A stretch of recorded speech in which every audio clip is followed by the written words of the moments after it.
à tous, bienvenue dans cette édition spéciale consacrée à l'actualité politique de ce lundi 14 juillet. C'est la présentation de l'accord de majorité en région bruxelloise. La conférence de presse va démarrer d'un instant à l'autre. On va retrouver Marc Debeune qui est sur place. Les journalistes, Marc, ont été conviés à 16h30 dans la salle des glaces du Parlement bruxellois. Oui, et tout est prêt, vous pouvez le voir derrière moi, tout est prêt pour accueillir les négociateurs qui vont présenter officiellement l'accord de majorité. Cet accord de majorité qui, après 50 jours, a réussi à être conclu par la formatrice Laurette Onkelings. Un accord de majorité qui va donc être détaillé par chacune des branches de cette majorité, à savoir le CDH, le PS, mais aussi le FDF du côté francophone et du côté néerlandophone. Il y aura l'Open VLD, le SPA et le CDNV. Chacun des négociateurs expliquera alors en quoi il se retrouve dans cet accord de gouvernement. La conférence de presse ne devrait pas tarder à commencer, Muriel. Marc, on connaît déjà les grandes lignes de cet accord qui met la priorité sur l'emploi notamment. Oui, absolument. Les têtes de chapitre de cet accord de gouvernement sont connues, avec la priorité numéro 1, c'est évidemment l'emploi, avec une grande mesure qui est déjà annoncée aujourd'hui dans la presse, avec la garantie jeune, l'obligation pour le gouvernement bruxellois d'à terme offrir un stage, une formation ou un emploi aux jeunes qui sont sortis des études, l'occasion d'éviter que les jeunes ne restent trop longtemps dans le chômage. Et si par hasard, cela ne suffisait pas, après 18 mois de chômage, le gouvernement bruxellois s'engage à offrir un contrat de travail à temps plein pour quelques milliers de jeunes, des contrats de travail dans les entreprises publiques bruxelloises, entre autres. Voilà, ça c'est une des grandes mesures, mais on parlera aussi du soutien à l'économie et aux entreprises. On parlera aussi du développement de nouveaux quartiers, essentiellement du côté du canal, avec la volonté de construire de nouveaux quartiers, de nouvelles villes, de donner un nouveau souffle à la région bruxelloise via notamment ces quartiers autour du canal. On parlera aussi de la restructuration des mandats, la diminution des mandats et des rémunérations dans les différentes agglomérations et plus particulièrement dans les différentes possibilités qui s'offrent aux élus de siéger dans des conseils d'administration. Normalement, ils devraient se voir réduire en termes de nombre et en termes de rémunération. Merci Marc, plus de détails évidemment dans quelques minutes puisqu'on attend Laurette Onkelings et les autres négociateurs là-bas au Parlement bruxellois dans la salle des glaces. On y retourne dès que la conférence de presse commence. À mes côtés, Pascal Deluit, bonjour, politologue à l'ULB. Vous nous accompagnez durant toute cette émission pour nous apporter votre analyse. Alors, première question, la région bruxelloise est la première à boucler un accord de majorité. On est à peu près 50 jours après les élections. C'est symboliquement important que la région bruxelloise soit la première? Oui, c'est intéressant, d'autant qu'a priori, ce n'était pas nécessairement le plus simple, puisqu'on sait qu'en région Bruxelles-Capitale, il y a toujours beaucoup de partenaires, de nouveau 6 autour de la table, des partenaires francophones, on l'a dit, le PS, le CDH et le FDF, mais également des partenaires néerlandophones, l'OpenVLD, le SPA et le CDNV, et donc, a priori, c'est toujours un petit peu plus compliqué de négocier à 6 qu'à 2, comme par exemple en région wallonne. Mais bien évidemment, c'est aussi une région qui est un peu épargnée par des conflits communautaires. Donc le fait qu'il y ait des francophones et néerlandophones n'a pas été si compliqué, si ce n'est le point de crispation initial autour de la présence du FDF dans le chef des partis néerlandophones. Oui, donc les tensions entre ces partenaires néerlandophones et les FDF sont totalement apaisées maintenant? Oui, je dirais que ces tensions étaient plutôt extérieures à la région de Bruxelles-Capitale. C'était un peu une réaction dans le chef de certains partis néerlandophones. On a vu d'ailleurs que quand l'annonce de l'accord entre la NVA et le CDNV pour l'entame des négociations à la région flamande a été faite, tout de suite, on a senti que la crispation sur Bruxelles allait disparaître assez rapidement. Alors, être les premiers donc, à quand même présenter un accord de majorité, c'est quand même important pour la région bruxelloise, après la 6e réforme de l'État, de prouver qu'elle est capable de prendre son destin en main? Oui, je crois que c'est une indication, effectivement, dans un fédéralisme désormais adulte. On a fêté plus de 20 ans d'État fédéral en Belgique. Une région qui peut présenter, après la 6e réforme de l'État, je dirais une déclaration de politique régionale, une action pour la législature sur 5 ans, c'est évidemment symboliquement important, d'autant que l'on sait qu'avec la nouvelle loi spéciale de financement, de plus en plus les régions seront maîtres de leur destin. Et donc il sera intéressant de voir ce que va proposer le groupe des partis qui vont présenter la conférence de presse, présenter cette déclaration de politique régionale. Alors qu'on les voit s'installer, juste pour le moment. Donc on voit Laurette Onkelings, Guy Van Engel à ses côtés, Didier Gauzoin, c'est donc tous les négociateurs qui ont fait partie de ces négociations qui ont duré 50 jours depuis les élections. On voit aussi Pascal Smet. Ils sont tous là pour une photo avant d'entamer cette conférence de presse, et on sait que Laurette Onkelings va commencer son discours, vous veniez d'en parler Pascal Deluy, sur l'importance de cette entente entre les négociateurs néerlandophones et francophones, et qu'ils sont capables d'unir leur destinée pour le bien des Bruxellois et le bien de la région bruxelloise. Voilà, il s'installe et je suppose que Laurette Onkelings ne va pas tarder à prendre la parole, puisque c'est elle la formatrice de ce gouvernement bruxellois, de cette coalition formatrice, donc au nom du Parti socialiste qui était vainqueur des élections en région bruxelloise. Voilà, donc est-ce qu'on va lui laisser la parole? Je pense qu'elle va évidemment commencer à parler.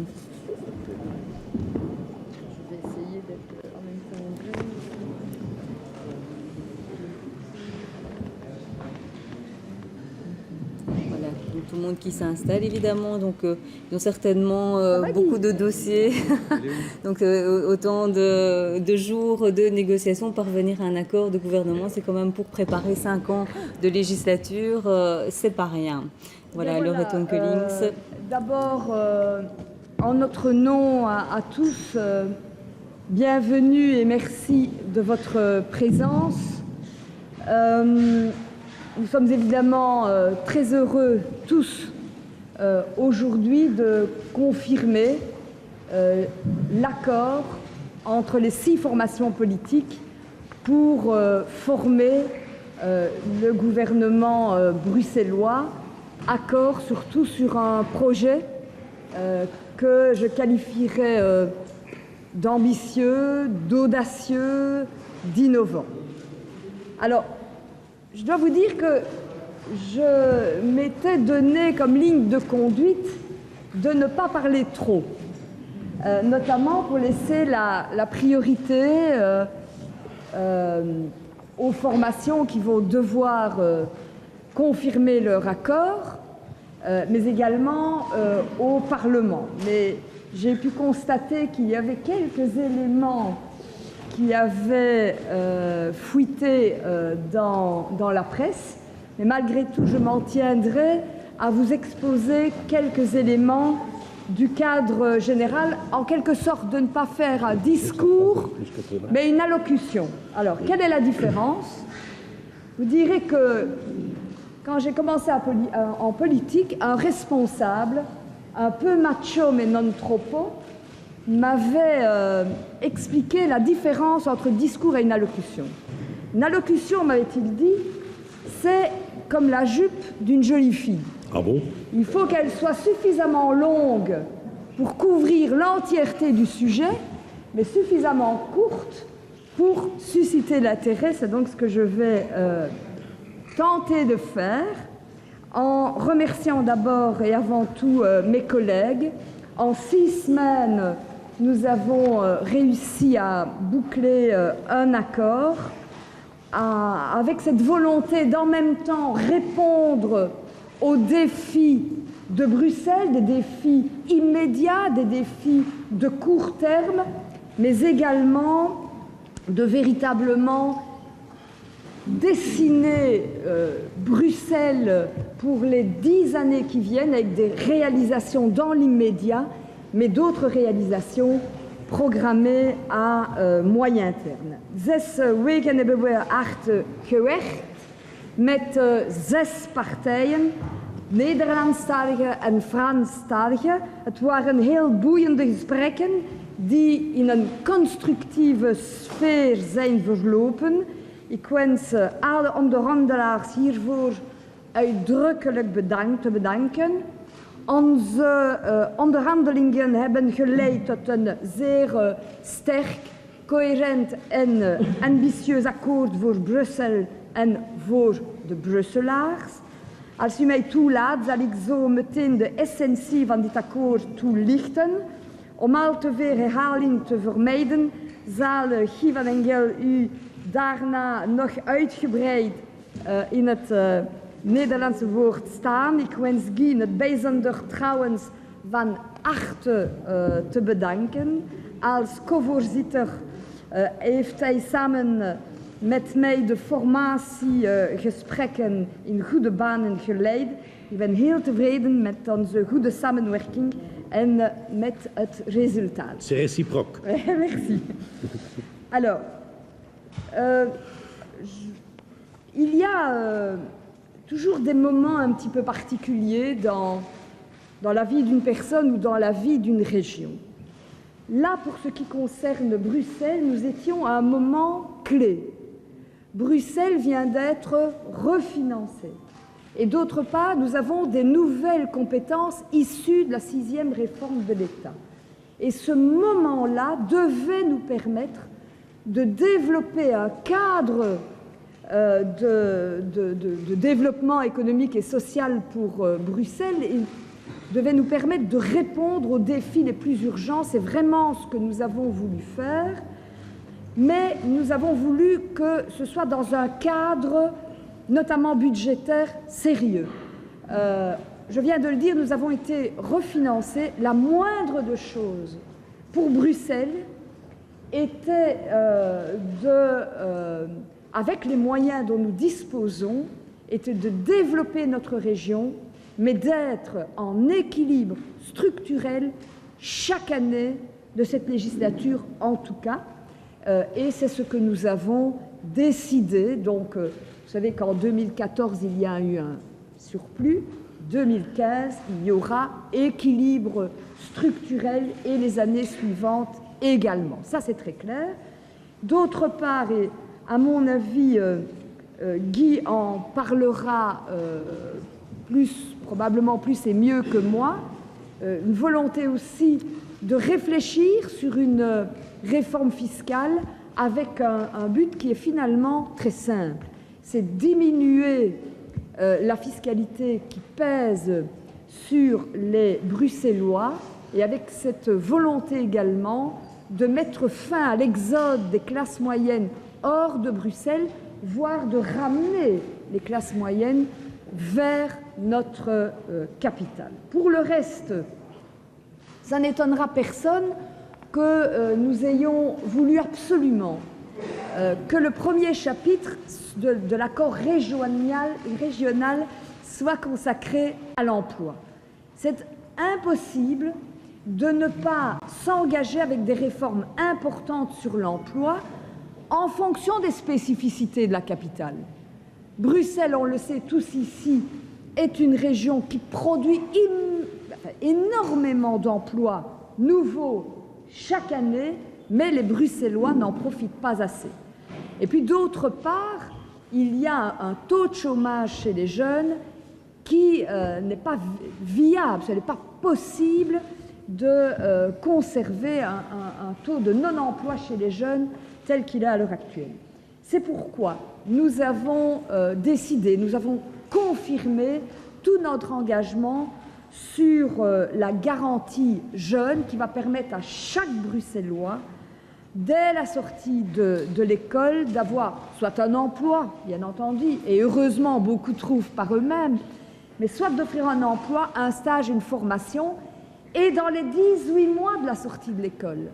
Si malgré tout cela, ils n'ont pas d'emploi, d'offrir un véritable contrat de travail d'1 an, soit au niveau du secteur public, soit au niveau du secteur privé, et nous allons soutenir le secteur privé pour s'engager avec nous dans cette lutte contre le chômage des jeunes. Puis-je vous dire d'ailleurs,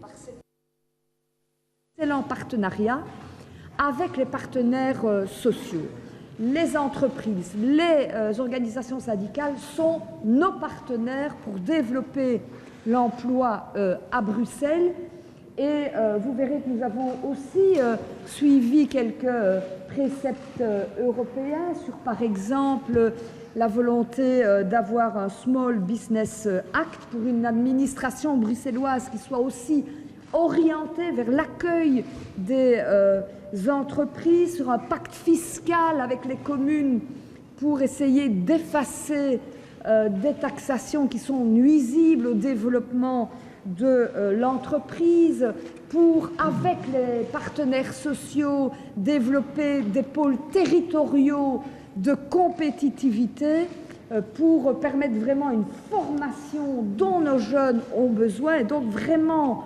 ce partenariat avec les entreprises, avec les syndicats est au cœur de notre processus. Nous avons aussi pris des ambitions importantes, comme par exemple faire de Bruxelles la capitale du numérique en augmentant les infrastructures numériques, en préconisant l'ouverture d'Iris 2 ou encore en se disant que dans chacune de nos politiques, le numérique doit devenir une réalité, un réflexe. Pensons par exemple dans des domaines comme la propreté, combien le numérique peut aider pour des tournées intelligentes à Bruxelles. Et enfin, dans ce premier chapitre, le tourisme, je le dis souvent, mais avec d'autres, je me suis vraiment beaucoup battue pour que Bruxelles ait la maîtrise des compétences tourisme, parce que c'est une mine d'or pour notre région, le tourisme, et nous allons travailler tant au niveau des infrastructures que des métiers du tourisme pour développer cette compétence. Le deuxième chapitre est consacré finalement à l'aménagement du territoire. C'est peut-être là aussi qu'il y a le plus d'ambition à moyen, court et long terme. Bruxelles, c'est 161 km². Et c'est en même temps la région qui connaît le boom démographique le plus important. Et des demandes les plus importantes en termes de logement, en termes de crèches, en termes d'écoles, d'espace pour le développement de nos entreprises. Et donc nous avons décidé de finalement développer notre capitale, notamment le renouveau du territoire du canal va être ce symbole du renouveau de Bruxelles. C'est le long du canal, je pense qu'on va réussir tout ce devenir de Bruxelles. C'est quand même 2850 hectares qui doivent être mobilisés pour le développement économique finalement et social de Bruxelles, mais c'est aussi la création de 10 nouveaux quartiers spécialisés. On en a parlé quelquefois, c'est décidé aujourd'hui avec par exemple le Reyers pour les métiers, comme beaucoup sont ici des professionnels de l'audiovisuel, pour la communication et l'audiovisuel, mais à chaque fois des volontés, entreprises, crèches, écoles, logements, c'est le ESL, c'est Bruxelles Formation, c'est Delta, c'est la cité étudiante, bref, un ensemble de nouveaux quartiers, ainsi que la refonte, le renouveau de la politique des contrats de quartier, pour véritablement qu'il y ait ce maillage dans Bruxelles, qu'aucun quartier ne soit oublié. Et puisque je parle des quartiers, on veut évidemment faire un travail important sur le logement. Vous savez bien qu'on est en panne de logement. Il y a 39 000 personnes en attente d'un logement social. Les loyers ont augmenté de 44% en 10 ans. Donc nous avons voulu lancer une politique en même temps qui poursuit ce qui a été initié, et puis une politique nouvelle. Nous allons réformer les permis d'urbanisme et la fiscalité favorable à l'investissement privé dans le logement. Nous allons construire des logements publics, 6500 publics et sociaux. On va travailler sur une allocation de loyer, un système d'allocation de loyer.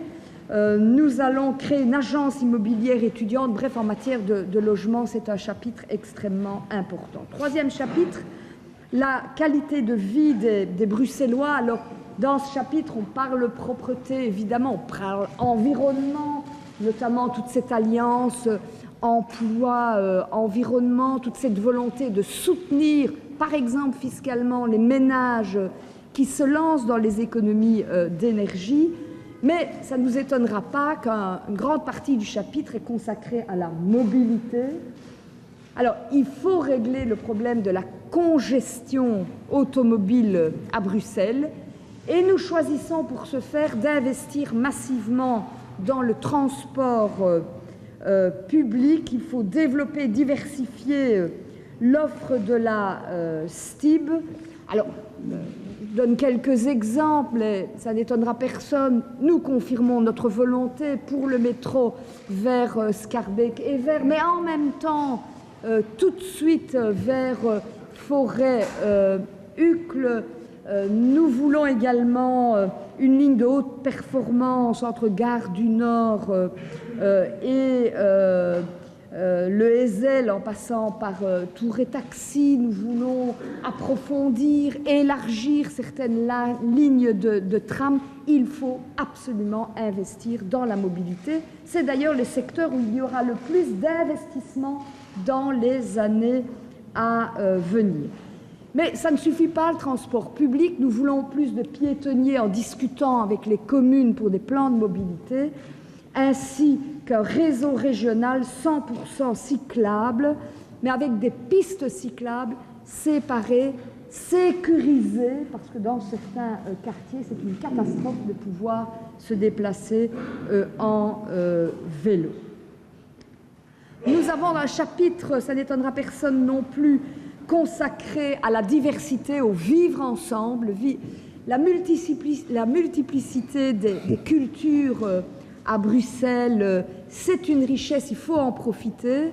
Donc nous avons nous voulons développer toute une série de politiques pour régler quelques difficultés, notamment la difficulté du chômage dans certains quartiers socio-économiquement défavorisés. Voilà pourquoi, en termes d'emploi, on va revisiter les aides à l'emploi pour soutenir les engagements de chômeurs venant de ces quartiers particulièrement difficiles, la lutte contre le racisme, contre l'antisémitisme, contre l'islamophobie. C'est évidemment une partie intégrante de notre accord. Et puis, le dernier chapitre est consacré à la réforme de la gouvernance. Alors, on y trouve beaucoup de choses, concernant les mandataires, aussi la diminution des mandataires dans les intercommunales, la transparence des rémunérations, l'augmentation des règles pour limiter les conflits d'intérêts. Mais je dirais que si révolution il y a, c'est dans l'efficience des politiques. Il y a à Bruxelles trop d'institutions dispersées sur le territoire et qui finalement regardent de plus en plus dans leur précaré. Ce n'est pas bon pour la cohérence des politiques. Dès lors, en termes d'aménagement du territoire, de développement économique, d'eau et de tourisme, nous allons passer de 40 institutions à 4, ce qui montre notre volonté d'aller très loin dans la rationalisation des outils et la cohérence de l'action. Voilà donc, j'ai certainement été trop longue pour ce qui concerne la région. Peut-être quand même quelques mots sur la COCOM. D'abord pour dire que nous avons cette volonté, et c'est ce qui nous a unis. Je dois dire qu'on a pu faire fi de nos différences au niveau de notre appartenance aux communautés linguistiques ou de nos orientations philosophiques pour véritablement soutenir notre région et l'asseoir comme région bilingue à part entière. Et nous avons d'ailleurs des demandes vis-à-vis des communautés et des régions, des autres communautés et régions. Je prends un exemple. Nous réclamons sur les territoires de Bruxelles, n'est-ce pas Guy, la création d'une école normale bilingue. Nous avons besoin, vous le savez, qu'on accentue beaucoup plus le bilinguisme dans notre région. Mais en COCOM, en gros, nous voulons continuer à travailler avec les matières transférées, un peu comme on le faisait au fédéral, avec une OIP co-gérée avec les partenaires sociaux. Nous allons développer un plan de santé bruxellois reposant sur l'ensemble des acteurs privés et publics, avec des développements de réseaux de soins, des projets régionaux inter-réseaux, un nouveau travail au niveau des soins à domicile et de l'hospitalisation de jour, allocation familiale. Beaucoup ont un peu peur de cette régionalisation. Il ne faut pas avoir peur, c'est très clair. Les allocations familiales continueront à être payées à temps et à heure. Il n'y aura pas de rupture, il n'y aura aucune économie évidemment dans ce secteur-là. Simplement, ce que nous ferons sera réfléchir, sans faire 1 euro d'économie, mais réfléchir peut-être à une réforme pour les années qui viennent à Bruxelles. Bruxelles n'a pas besoin d'une politique nataliste. Je vous ai parlé d'une boom démographique. Dès lors, est-ce qu'il ne faut pas réfléchir peut-être à une réforme qui met plus d'égalité entre les enfants au niveau des rangs? Nous avons repris cette volonté de réfléchir sur le sujet. Beaucoup d'attention, évidemment, à Bruxelles sur la lutte contre la pauvreté des enfants, contre le sans-abrisme. Par exemple, la volonté d'avoir un coordinateur, là aussi, unique avec le SAMU social, et puis de poursuivre ce travail qui était engagé, notamment pour les personnes handicapées. Pourrais-je vous dire que ça irrigue, là aussi, tous les chapitres de l'accord en termes de mobilité, en termes d'emploi. Nous avons à chaque fois mis des éléments concernant l'intégration des personnes handicapées, mais c'est aussi la poursuite du travail qui avait été réalisé, quelque chose que je connais bien, entre le fédéral et les régions, par exemple, dans le cadre du plan autisme. J'en terminerai en disant que nous avons confirmé évidemment la nécessité d'avoir des parcours d'intégration sur les territoires bruxellois. Vous savez que ce parcours d'intégration sera obligatoire pour ce qui concerne notamment le bilinguisme. Et à ce niveau-là, on sera main dans la main, la région avec la COCOM et les institutions monocommunautaires pour faire de cet enjeu véritablement une réussite d'intégration. Voilà, je cède évidemment la parole à Guy. Merci, Madame la formatrice. Mesdames, Messieurs, ik zal maar meer in het Nederlands spreken, als je dat niet erg vindt. Maar we staan dus, zoals Lorette Onkelings het heeft gezegd, op een kruispunt in de geschiedenis van ons gewest. We bestaan dit jaar 25 jaar en we zijn, denk ik, tot volle wasdom gekomen.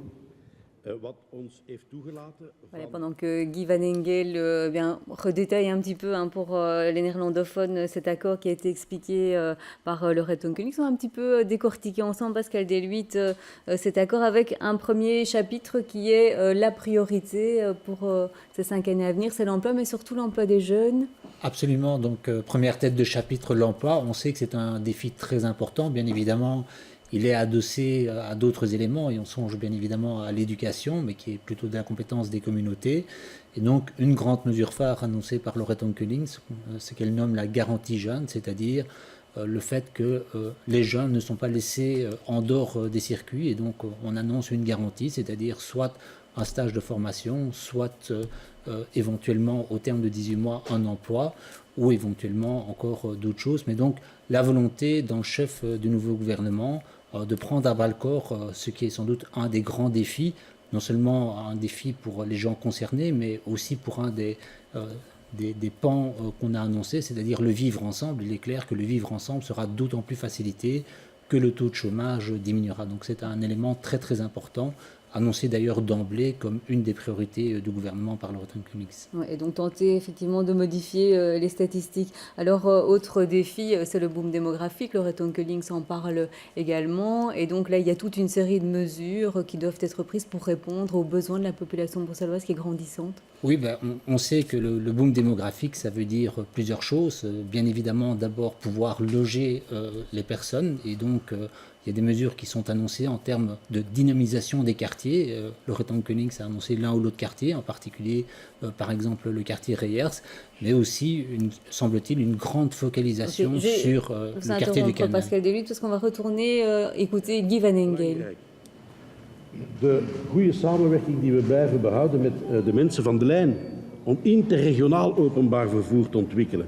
En dan, tu n'en as pas parlé, mais le fait que, après la 6e réforme de l'État, la région et le ministre-président en particulier aura un rôle important à jouer dans toute la politique de sécurité dans notre région, c'est quand même quelque chose d'éminent et de pertinent et d'important. Un petit mot sur la réforme fiscale. Je sais qu'il y en a beaucoup qui se posent déjà des questions. Prudence.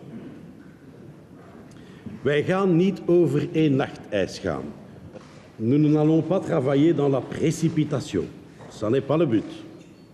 Nous nous sommes donné 1 an pour réfléchir, étudier, préparer avec les plus éminents spécialistes fiscaux de ce pays et de préparer ce qu'on appelle un shift, une verschuiving, une kleine verschuiving. Pour ceux qui suivent depuis plus longtemps la politique fiscale de la région, nous avons déjà procédé de ce genre il y a quelques années, quand nous avons dû supprimer la radio-TV redevance. Nous avons créé aussi des shifts qui ont permis d'avoir une fiscalité plus juste, plus honnête et plus favorable aux Bruxellois. Et le but de ce que nous préconisons maintenant, c'est de faire la même chose. Wat we gaan proberen te doen, is 2 belastingen die men in de rest van het land niet kent, maar die historisch hier ontwikkeld zijn geweest in het verleden, af te schaffen. Dat is de forfaitaire gewestbelasting, die elk gezinshoofd hier dient te betalen en die jaarlijks €89 bedraagt.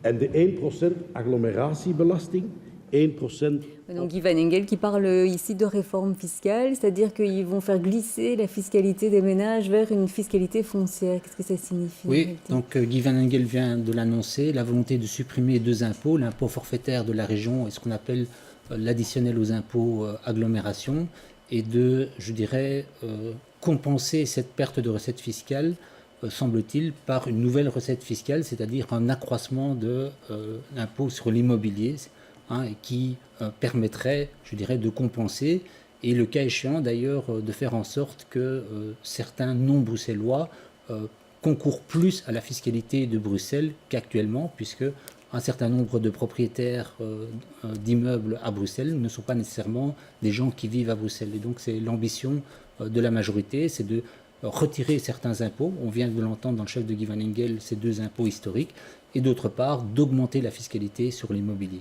Et donc ça semblerait être une fiscalité plus juste à l'égard des Bruxellois? Mais c'est une des idées. On sent bien que dans le chef des négociateurs, il y a la volonté de plus faire concourir les non-bruxellois à la fiscalité bruxelloise, compte tenu notamment soit ils tirent des revenus, soit ils génèrent des dépenses. Il y a d'ailleurs un financement compensatoire pour Bruxelles en la matière.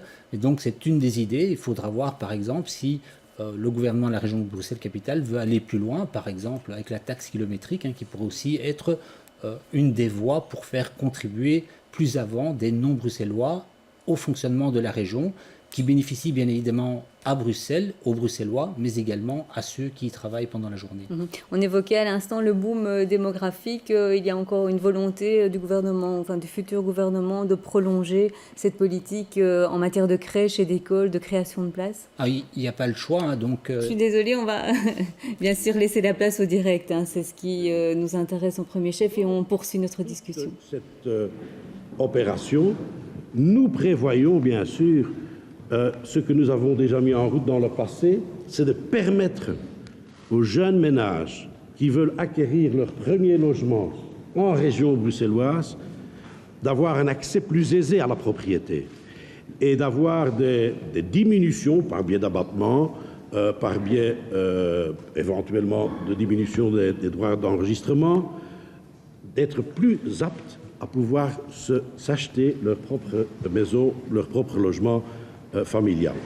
En dat is een van de dingen waar we echt voor staan. Als wij dit gewest verder willen laten draaien, dan moeten wij ervoor zorgen dat die jonge gezinnen, de tweeverdieners, degenen die bij ons ook bijdragen tot het welslagen van het gewest, bij ons blijven wonen en hier eigenaar kunnen worden. Le tout, dat is het derde elementje van het verhaal, ne pourra se faire qu'en coopération et dialogue avec les communes. Wij zullen daar ook met de gemeente overleg moeten plegen. Want natuurlijk, als je iets verandert op het gewestelijke fiscale niveau, is het niet de bedoeling dat de gemeente... Voilà, on entendait à l'instant Guy Van Engel. Il y a aussi la volonté, visiblement, de tenter d'attirer les jeunes ménages et notamment les ménages moyens, de les maintenir à Bruxelles. Oui, donc il y a une double volonté. La première, elle a été clairement énoncée par le Reton Links de garder à Bruxelles au maximum les classes moyennes. Et la deuxième ambition, c'est de ramener des classes moyennes, et entre autres par l'accès facilité à la propriété, par des abattements éventuels, comme vient de le dire Guy Van Engel, ou éventuellement une diminution des droits d'enregistrement. Pourquoi c'est important? Et c'est important à beaucoup de points de vue. D'abord, je dirais pour le vivre ensemble, mais aussi parce qu'on le sait, le financement se fait principalement à l'IPP, c'est-à-dire l'impôt des personnes physiques, sur le lieu de résidence. Bien évidemment, si les classes moyennes s'exilent tantôt vers la région wallonne, tantôt vers la région flamande, bien, ça veut dire que le niveau de l'IPP à Bruxelles diminue tendanciellement et que donc les recettes sont moins importantes. Donc il y a à la fois un objectif, je dirais, culturel, de communauté, de faire communier ensemble des gens de statuts et d'horizons différents, mais en même temps de tendanciellement augmenter l'IPP par personne vivant à Bruxelles. Ok, retour au Parlement bruxellois. Question, ça permettra peut-être à mes collègues de s'exprimer s'ils le veulent. Zijn er vragen? Avant les questions, puisque personne ne prend la parole, au nom de nous tous, Madame la formatrice, nous avions prévu quand même une petite attention pour vous remercier. Voilà,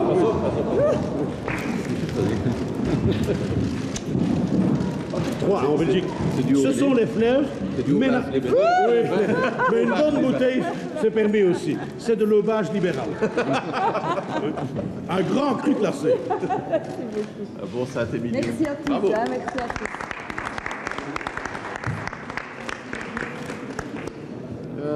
Je sais que j'ai reçu des magnums. De l'aubage.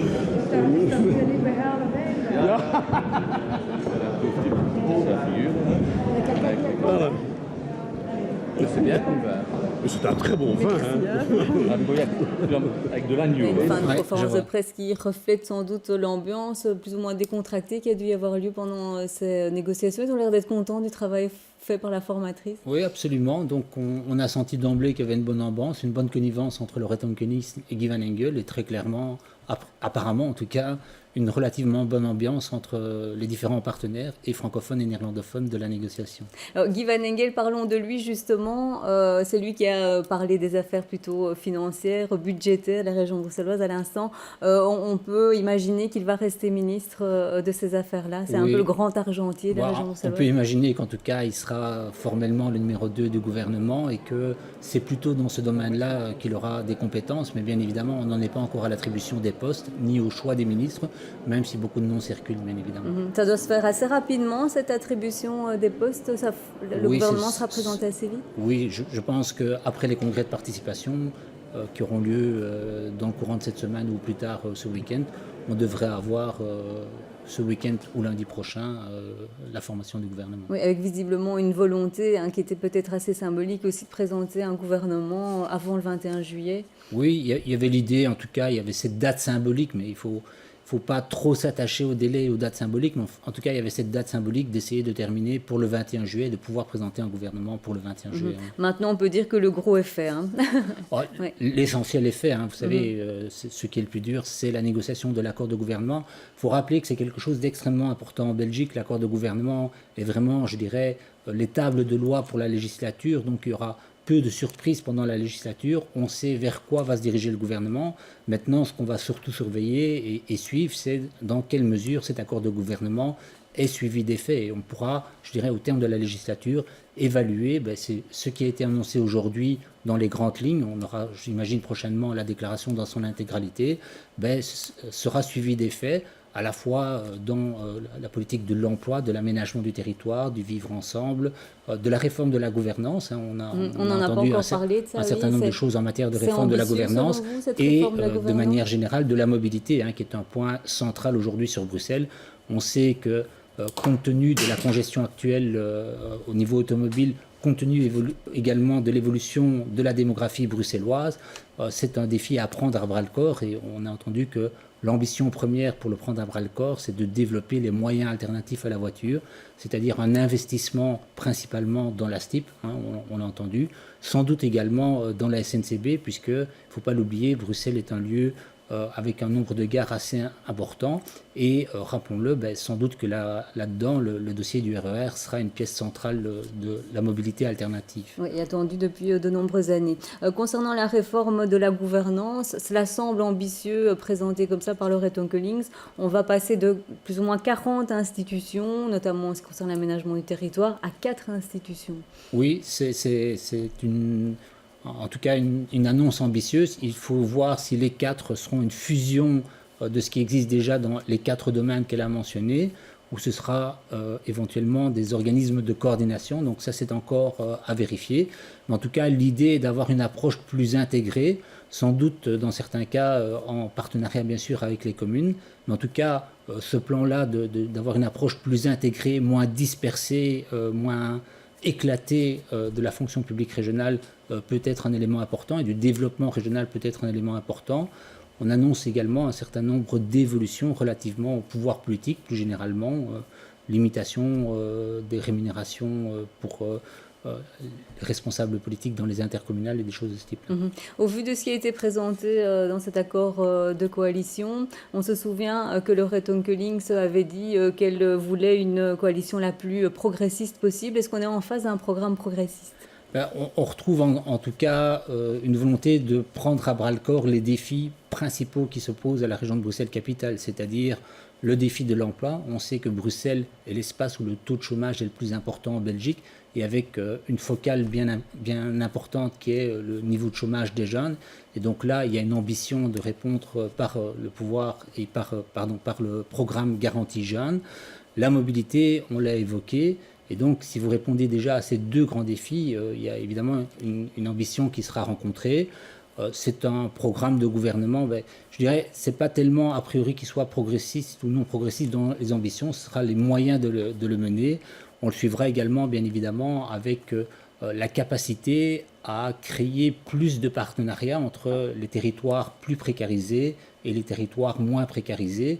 Et donc là, peut-être que le développement de ce qui semble être l'épine dorsale, c'est-à-dire le développement économique et de l'aménagement du territoire autour de la zone du canal sera un élément important pour relier des territoires plus défavorisés, des territoires plus favorisés.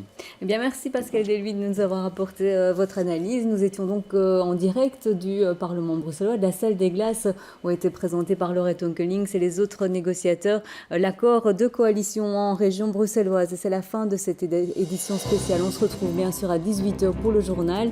Nous reviendrons en détail sur cet accord avec des invités, des interviews et d'autres analyses. À tout de suite.